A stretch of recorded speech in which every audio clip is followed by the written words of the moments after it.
Hello everyone and welcome back to another episode of QRS Entertainment. I got a special episode today. I've been pushing this off for a while now, but I'm finally going to get to it, finally had the time. And today's video is about reviewing Venom 2, Let There Be Carnage. Yes, I know this movie came out about a month or two ago, but I haven't had the time to review it, so I'm going to do it right now. And so the first half of the video, I'll discuss my general thoughts and feelings about the movie, and in the second half, I might get into a little bit of spoilers. I'll let you know before I do talk about them, just in case you haven't seen it yet. Alright, so let's get into it. My initial feeling about the movie is that it could have been better. It wasn't bad, but it could have been a lot better. We have all this hype going around Carnage finally making his cinematic debut, finally coming to the big screen, and this is what we got. It was kind of a letdown, at least in my opinion, it was a letdown. Now, I'm not saying this movie was completely bad or horrible. It was a decent movie. It just wasn't what I was expecting. And I'm not trying to be one of those people who say, well, it's not what I expected or what I wanted, so therefore it's not good at all. I'm not trying to be like that by any means.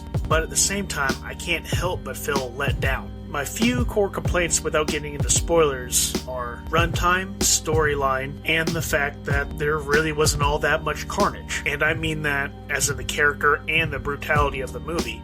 You don't get a whole lot of screen time with the symbiote Carnage on the screen, at least in my opinion. And same goes to the actual carnage of the movie. It was a PG-13 movie, so you could tell that they were holding back. It's not like the Deadpool movies. There's no gruesome scenes in this movie. Not that there has to be, but I need a little bit more than what they gave me. You know, I'm not the type of person who loves blood and gore, but when you're trying to sell me on a character whose name is Carnage, you have to deliver. And I feel like they definitely missed the mark in that aspect. Also, the runtime and the storyline were kind of jammed in there. It was a very short runtime. I believe it was only about an hour and a half at most, give or take. And I know it's kind of hard to deliver a full origin story in just an hour and a half long movie, so why wouldn't you just make it a little bit longer? Because it's not only an origin story for Carnage, it's also a continuation for Venom. This movie would have definitely benefited from a longer runtime. It would have allowed more characters, not only Venom and Carnage, to be fleshed out, but the story overall. That's pretty much all my complaints with the movie. The runtime, the actual story, which I believe was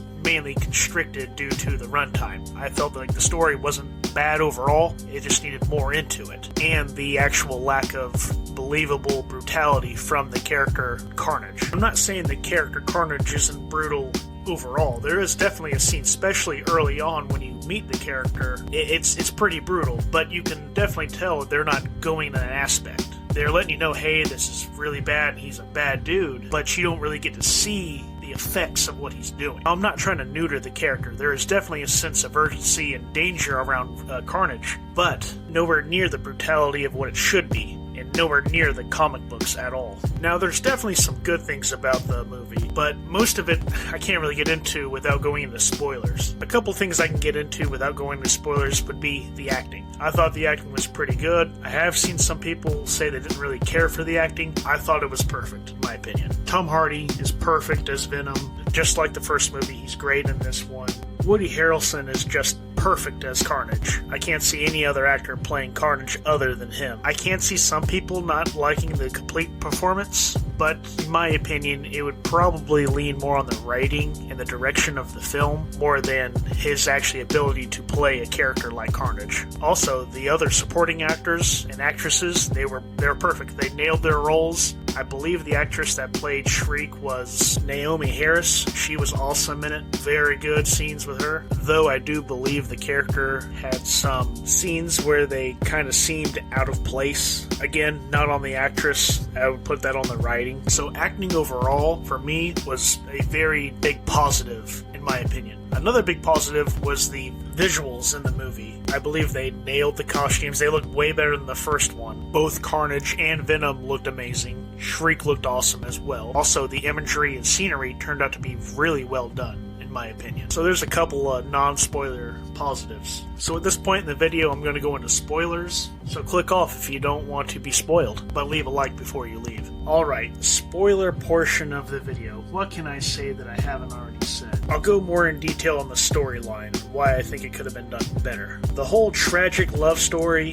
with Butch Cassidy, Carnage, or Shriek, I didn't think it was horrible, but it definitely needed to be elaborated on. It seemed very lazy. The writing did, at least. There's a couple scenes here and there about how they loved each other and they found each other in the orphanage, and then next thing you know, he's breaking her out of prison and they're on to go do whatever for the plot. Now, I know you can't have a 2.5 hour long love story in a comic book movie based on a villain who's all about death and destruction. But if you're not going to go that route, why do the love story anyway? Just cut that out there and elaborate more on Butch Cassidy and his hatred for Eddie Brock. Again, this is why I have such a big issue with the runtime of the movie. If they had more time to put more scenes in it, you could have built on these characters and made relationships that were actually believable and worth connecting to. To me, it came off as they were trying to make another character, or another villain character, that's sympathetic and you have feelings for, kind of like Thanos, in every Marvel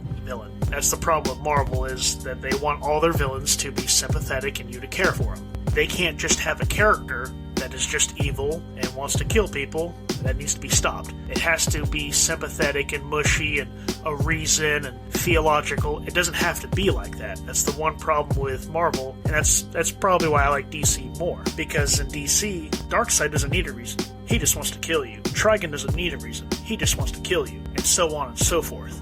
And Marvel has characters like that as well, but they want to turn them all into very sympathetic, and they want you to have compassion for them and understand why they're doing what they're doing. Some characters, that's fine with. Some villains need that. But a alien mutation symbiote from outer space combining with a psychopath murderer, you don't need that. You already know they're evil. You don't need a sympathetic love story to be attached to them, because that's not what they're there for. Furthermore, it doesn't matter. They killed off Butch Cassidy and Shriek at the end of the movie. I quite like how they killed them off. Butch Cassidy gets eaten by Venom, and I thought that was pretty brutal and awesome. Now, I don't know what that means for Carnage, whether he's going to come back or not. I'm pretty sure they're going to bring him back in some type of way. But whether they do or they don't, that was a fitting end to this movie, in my opinion. Now for the big ending credit scene, which I feel like this made the movie. I know some people won't agree with me and they say the ending or one scene can't change the whole movie. I think it definitely did. I left the movie theater feeling satisfied.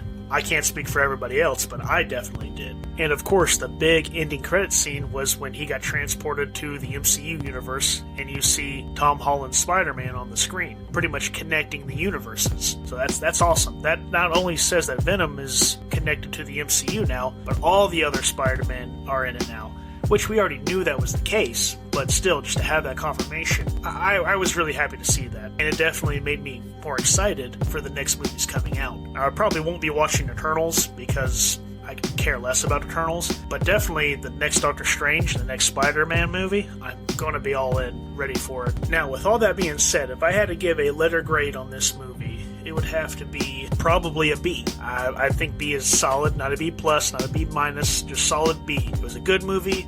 It wasn't great, it wasn't fantastic, it had its high points, had its low points, but overall, a decent, solid movie. You might want to go back and rewatch it a couple times for the sake of the universe. The Marvel universe, I should say. Also, just a disclaimer out there, I am a DC guy. I'm not really big in Marvel. I think that's vastly overrated. They do have some great movies, I want to say that, but I am more of a DC guy and fanboy, if you want to say that. But regardless of that, I've always been a big Spider-Man fan, and I still am a Spider-Man fan till this day. So, yeah, I like DC more, but I love Spider-Man. Especially Tobey Maguire's Spider-Man and the Sam Raimi trilogy. I think those are by far the best comic book movies, right up there with the Dark Knight trilogy. And with that being said, that concludes my first movie review on this channel. Thank you for listening. Please leave a like, comment, and subscribe, and I'll talk at you later.